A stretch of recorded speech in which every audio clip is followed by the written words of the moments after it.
First question है बेटा, इसने कुछ स्टेटमेंट गिवन है, आपने बताने कि वो स्टेटमेंट ट्रू है या फॉल्स है, और उसको अपने आंसर को जस्टिफाई भी करना, यानी अगर ट्रू है तो ट्रू क्यों है, फॉल्स है तो फॉल्स क्यों है। ठीक है, तो फर्स्ट पॉइंट में इसने बोला है every irrational number is a real number. ये कह रहा है हर एक इरेशनल नंबर रियल नंबर होता है। ये समझने के लिए बेटा आपको पता होना चाहिए कि रियल नंबर होते क्या हैं।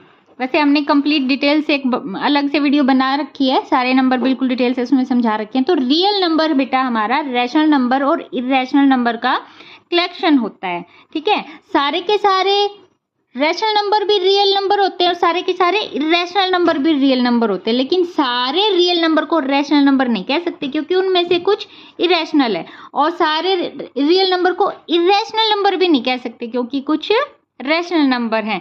Rational number and irrational number real number का पार्ट है। ओके, तो ये स्टेटमेंट बेटा आपकी ट्रू है, और आंसर को जस्टिफाई करने के लिए हमने ये लाइन इसके आगे राइट कर दी। ठीक है, जस्टिफाई कैसे किया, because real number is the collection of rational and irrational number.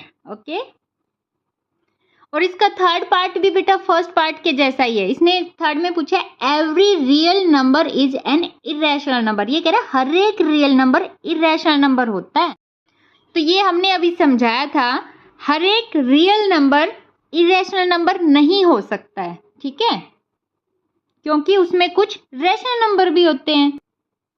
तो इसका आंसर हमने राइट कर दिया फॉल्स, और इसको जस्टिफाई करने के लिए हमने एक एग्जाम्पल दे दिया, तो उसी में आपका सब कुछ क्लियर हो जाएगा। एग्जाम्पल क्या है, 2 is a real number but not irrational number.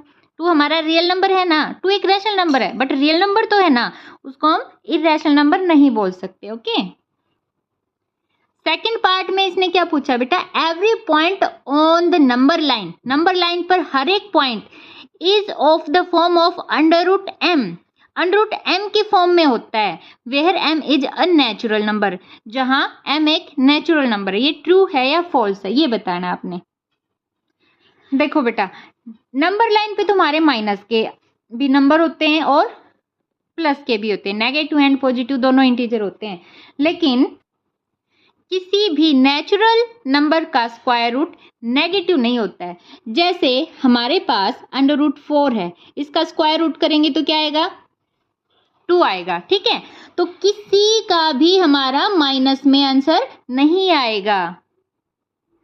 चाहे अंडर रूट 9 ले लो, इसका स्क्वायर रूट कितना हो जाएगा हमारा 3, लेकिन हमारे नंबर लाइन पे तो माइनस के भी है, नेगेटिव पॉइंट भी है, इसलिए इसका आंसर हो गया फॉल्स। और आंसर जस्टिफाई करने के लिए हमने राइट कर दिया because negative number can't be the square root of any natural number, यानी किसी भी नेचुरल नंबर का स्क्वायर रूट नेगेटिव नंबर नहीं हो सकता, इसलिए फॉल्स।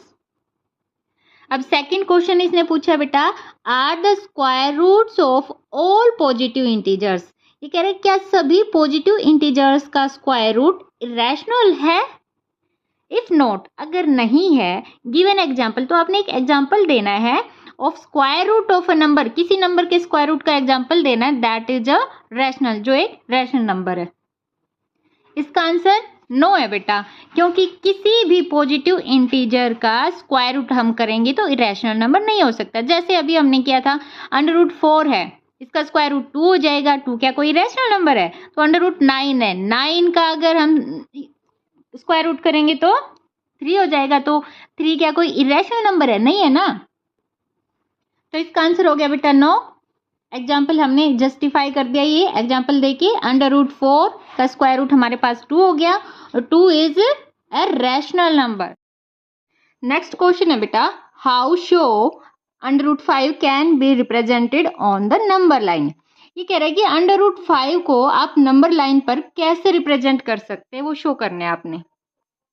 अंडर रूट 5 बेटा हमारा इरेशनल नंबर है। कोई भी इरेशनल नंबर जब हम नंबर लाइन पर प्लॉट करते हैं तो उसके लिए हमें पाइथागोरस थ्योरम की हेल्प लेनी पड़ती है। पाइथागोरस थ्योरम क्या होती है बेटा, उसमें हमारे पास एक राइट एंगल ट्रायंगल होती है। ठीक है, राइट एंगल ट्रायंगल में हमारे पास ये नीचे होता है बेस, और ये होता है हमारा परपेंडिकुलर, और यहाँ से ये होता है हमारा हाइपोटेनस। ठीक है, ये हाइपोटेनस, और जो हमारा ये इरेशनल नंबर है, हमें यहाँ पे हाइपोटेनस के रूप में यहाँ पे रिप्रेजेंट करना होता है, ठीक है। यहाँ हमारा √5 आएगा, लेकिन यहाँ पे कैसे आएगा, हमारे पास एक फॉर्मूला होता है पाइथागोरस थ्योरम। वो क्या होता है हमारा, hypotenuse equal to b² plus p² का रूट, ये हमारे पास फॉर्मूला होता है। तो हमने √5 को इसी में कन्वर्ट करना है। कैसे, हम √5 को 4 + 1 एज इट इज ऐसे रिप्रेजेंट कर सकते हैं, है ना। 4.1 को हमने b² + p² में कन्वर्ट करना है। अब कैसे कर सकते हैं, अब हम इसको 2 की पावर 2 + 1 की पावर 2 ये भी राइट कर सकते हैं। 2 की पावर 2 4 ही हो जाएगा, 1 की पावर 1 ये 1 ही हो जाएगा, है ना। तो ये h हो जाएगा आपके पास √5, ठीक है। तो ये 2 तो हमारा बेस है, 2 बेस है ना। देखो अब 2 हम यहाँ पे रिप्रेजेंट करेंगे, 1 यहाँ पे और हाइपोटेनस आपका, लेकिन ये बनाएंगे कैसे, इसको हमने नंबर लाइन पे बनाना पड़ेगा। जैसे हमारे पास एक नंबर लाइन है, ये नंबर लाइन है, यहाँ पे हमें राइट एंगल ट्रायंगल कहाँ बनाना बेटा, नीचे बेस हमारा जितना होता है ना, हमने उतनी ही नीचे यूनिट लेनी है। हमारी 1 यूनिट हमारे पास 1 सेंटीमीटर है, हमारे पास बेस 2 है, तो यहाँ पे 2 पे ही हम राइट एंगल ट्रायंगल बनाएंगे, ठीक है। और यहाँ पे राइट एंगल ट्रायंगल बन जाएगा, तो ये हमारा परपेंडिकुलर बन जाएगा, ये बेस बन जाएगा, और यहाँ पे हमने 1 सेंटीमीटर, जहाँ पे ये हमारी 1 यूनिट है ना, तो 1 यूनिट हमारी यहाँ पे होगी। यहाँ से यहाँ तक हमने फिर स्केल के साथ मैच करके यहाँ हमें कंपास रख के और इसके जितना उसका ओपन करके मेजरमेंट करना है, और यहाँ पे जहाँ आएगा वहाँ हमारा हो जाएगा √5, ठीक है।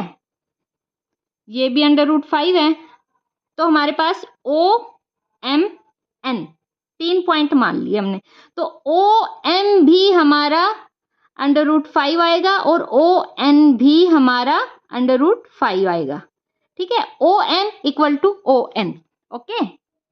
ये देखो प्रॉपर मेजरमेंट के साथ है, हमने यहाँ पे इसके साथ ही राइट एंगल ट्रायंगल बना लिया, और यहाँ पे 1 यूनिट हमारा यहाँ पे हो गया, ये 2 यूनिट हो गया। फिर इसके जितना हमने कंपास ओपन करना बेटा, जैसे इतना जितना ये है ना हमारा, इतना कंपास ओपन कर लिया, और 0 से हमने यहाँ से फिर ये यहाँ कर दिया। अब ये और ये हमारा सेम मेजरमेंट है, और यहाँ हो गया हमारा क्या, √5। सभी रैशनल नंबर को हमने इसी मेथड से नंबर लाइन पे प्लॉट करना है। जैसे √2 को अगर हमने प्लॉट करना है, तो हमने √2 को 1 + 1 कर लिया, b और p हमारा हो गया, और ये हमारे बेस भी हमारा 1 और परपेंडिकुलर भी हमारा 1 है, तो यहाँ पे ये 1 यूनिट होगी, ये 1 यूनिट होगी। ऐसे इसके जितना हमने कंपास ओपन किया और फिर यहाँ पे कर दिया, ये सेम रेडियस होती है बेटा। ये सर्कल बनेगा अगर हम इसको कंप्लीट 360 पे अगर इसको कंपास को घुमाएंगे, तो जितनी रेडियस हमारी इसकी लेंथ है, इतनी सर्कल की सभी रेडियस सेम लेंथ की होती है, ओके। इसलिए यहाँ पे हो जाता है हमारा सेम मेजरमेंट। देखो हमने यहाँ पे भी O और OM और ON ले रखा है, ये सेम हो गया, ओके। ऐसे ही हमने 3 को प्लॉट करना, लेकिन √3 को प्लॉट करने के लिए हमारे पास ये जो पेयर बनता है, हमारे पास 2 + 1 होता है। अब 2 + 1 को 2 को हम स्क्वायर कैसे कर सकते हैं, वहां b कैसे बनाएंगे, किसका स्क्वायर बनाएंगे, तो √2 का स्क्वायर बनाएंगे, तब हमारा b2 आ जाएगा, √2 आ जाएगा। इसलिए हमारे पास b हो जाएगा यहाँ पे √2 और p हो जाएगा 1, और हाइपोटेनस हमारे पास √3 है। तो इसको √3 को प्लॉट करने के लिए हमने पहले √2 को प्लॉट करना पड़ेगा बेटा नंबर लाइन पे। उसके बाद जैसे ये है √2 हमने प्लॉट कर लिया, अब यहाँ पे हमने 90 डिग्री का एंगल बनाना है, ठीक है। अब इसके ऊपर हमारा ये बेस बनेगा, ये परपेंडिकुलर बनेगा, और ये हमारा हाइपोटेनस यानी √3 बनेगा। ये देखिए कंप्लीट मेजरमेंट हमने ऐसे ही इसके जितना कंपास ओपन करेंगे और फिर यहाँ पे ऐसे घुमा देंगे, ठीक है बेटा। ये हो गया आपका √3 on the number line, okay. I hope आपको अच्छे से समझ में आ गया होगा। वीडियो को लाइक करें, चैनल को सब्सक्राइब करें।